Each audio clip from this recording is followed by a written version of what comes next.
ফ্যাসিবাদের উত্তাল সময়ে বিএনপি, গণ অধিকার পরিষদ সহ প্রায় ৪২টি রাজনৈতিক দল ও জোট আমরা ফ্যাসিবাদ পতনে এক দফার দাবিতে যুগপৎ আন্দোলন করেছিলাম। সেই সময় থেকে আমাদের আলাপ আলোচনা হয়েছে যে ফ্যাসিবাদ পতন পরবর্তী রাষ্ট্রকে নতুনভাবে গড়ে তোলার লক্ষ্যে আমরা রাষ্ট্র সংস্কার করব।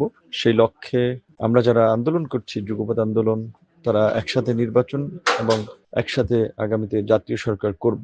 যেহেতু আন্দোলনটি কার্যত বিএনপির নেতৃত্বেই হয়েছে, বিএনপির সামগ্রিক সমন্বয়ের মাধ্যমেই হয়েছে, সেই ক্ষেত্রে বিএনপি নেতৃত্ব দিয়েছে। বর্তমান আরপি এর বিধান অনুযায়ী জোট করলেও ভোট করতে হবে, নিজের মার্কের একটি বিধান আছে।